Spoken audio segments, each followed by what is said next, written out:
और जहाँ पर भी अनियमितता मिलेगी 100% FIR और जो भी। आप देख रहे हैं MA न्यूज। हमारे देश में संतों और सन्यासियों को हमेशा से श्रद्धा और सम्मान की दृष्टि से देखा जाता रहा है।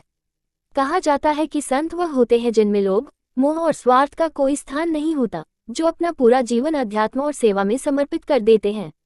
लेकिन क्या हो जब इसी आस्था के केंद्र पर गंभीर सवाल उठने लगे? आज हम आपको एक ऐसी ही चौंकाने वाली कहानी दिखाने जा रहे हैं, जो आस्था, सत्ता और साजिश तीनों के खतरनाक संगम की ओर इशारा करती है। राउंड पुष्पिन मामला है पटना के बाकरगंज स्थित भीखम दास ठाकुर बाड़ी का, जहां के महंत जय नारायण दास और उनके पुत्र सूरज कुमार पर एक छोटे दुकानदार ने बेहद गंभीर आरोप लगाए हैं। पीड़ित दुकानदार गौतम साव, जो मंदिर परिसर में दुकान नंबर 24 पर कंबल बेचकर अपने परिवार का पालन पोषण करता था, उसका दावा है कि उसकी जिंदगी को एक सोची समझी साजिश के तहत तबाह कर दिया गया। गौतम साव के मुताबिक आर्थिक तंगी के कारण वह समय पर किराया नहीं दे पा रहा था। इसी बात को लेकर महंत और उनके पुत्र से उसकी कई बार कहासुनी हुई, लेकिन 30 जनवरी 2025 की शाम जो हुआ, उसने उसकी जिंदगी ही बदल दी। दुकानदार के अनुसार उस दिन 2 अज्ञात लोग उसकी दुकान पर आए। उन्होंने कंबल खरीदा और करीब 1 से 1.5 घंटे बाद वापस लौटकर एक पैकेट ये कहकर छोड़ गए कि वे बाद में इसे ले जाएंगे। गौतम साव ने भरोसा किया और पैकेट को दुकान में रख लिया, लेकिन वो ग्राहक फिर कभी लौटकर नहीं आए और अचानक मौके पर पहुंच गई कदमकुआं थाना पुलिस। सीधे उसी पैकेट को खोला गया और उसमें से बरामद हुए 2 हथियार। यहीं से शुरू हुआ पूरा खेल। पुलिस ने बिना देरी किए गौतम साव को हथियार तस्करी के आरोप में गिरफ्तार कर लिया और उसे जेल भेज दिया गया। अब सवाल उठता है, उंगली से दाहिनी ओर इशारा पुलिस को पहले से कैसे पता था कि उसी पैकेट में हथियार हैं? उंगली से दाहिनी ओर इशारा, क्या यह महज संयोग था या पहले से रची गई साजिश? सूत्रों की माने तो इस मामले में एक नाबालिग को भी पकड़ा गया, जिसके पास अवैध शराब मिली थी और उसी ने पुलिस को इस दुकान की जानकारी दी थी। यानी कहानी में कई किरदार हैं और हर किरदार पर सवाल खड़े हो रहे हैं। गौतम साव का आरोप है कि यह पूरी साजिश महंत जय नारायण दास और उनके पुत्र सूरज कुमार ने मिलकर रची, ताकि उसे रास्ते से हटाया जा सके। और मामला यही खत्म नहीं होता। जैसे ही गौतम साव जेल गया, उसी रात उसकी दुकान का सारा सामान खाली कर दिया गया और दुकान पर ताला जड़ दिया गया। जब वह जेल से बाहर आया और अपना सामान लेने पहुंचा, तो उसे यह कहकर भगा दिया गया कि वह एक अपराधी है और उसका उस दुकान से कोई संबंध नहीं है। कैमरे के सामने रोते हुए गौतम साव ने कहा, मेरी पूरी जिंदगी इसी दुकान पर निर्भर थी, मेरे छोटे छोटे बच्चे हैं, आज मेरा परिवार सड़क पर आ गया है। अब इस पूरे मामले में सबसे बड़ा सवाल यही है, उंगली से दाहिनी ओर इशारा, क्या एक गरीब दुकानदार को साजिश के तहत फंसाया गया? उंगली से दाहिनी ओर इशारा, क्या धार्मिक संस्थानों के भीतर सत्ता और रसूख का गलत इस्तेमाल हो रहा है? उंगली से दाहिनी ओर इशारा, और क्या पुलिस की भूमिका भी सवालों के घेरे में है?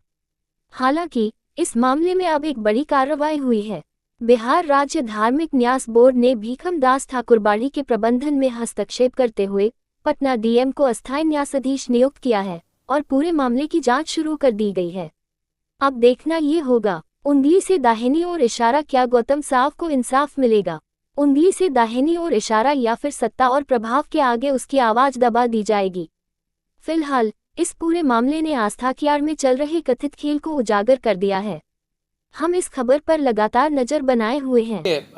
भीखम दास ठाकुरबाड़ी में कुछ अनियमितताओं को उल्लेख करते हुए न्यास बोर्ड ने आदेश निकालकर जिलाधिकारी को अध्यक्ष बनाया है तत्काल और मैनेज करने के लिए कहा है। साथ ही सभी जो गतिविधियां वहाँ हो रही है उसको तत्काल रोक लगाने के लिए भी उन्होंने आदेश दिया।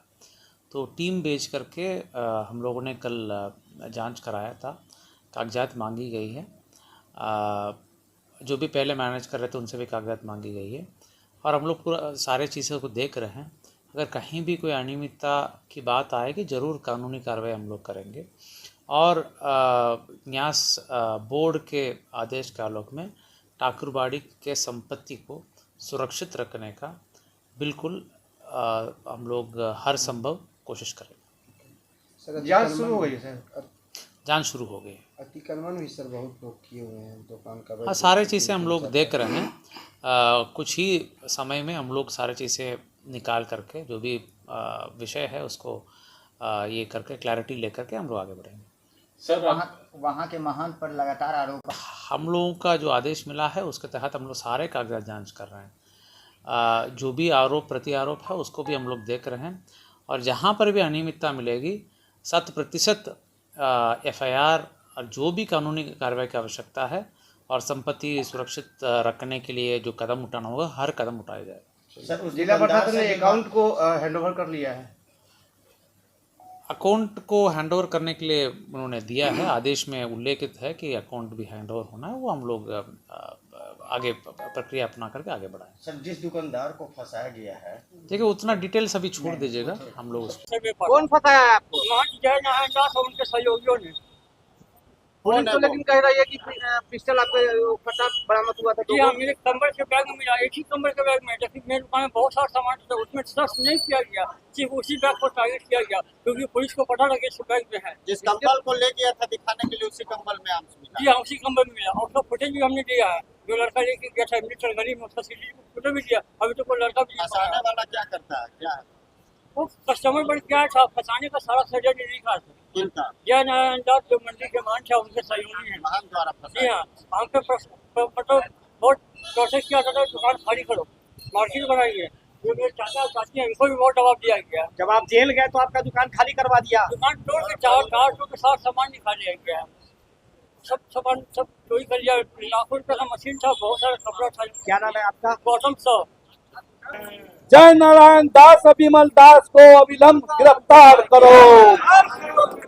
जय नारायण विमल दास को अविलंब गिरफ्तार करो।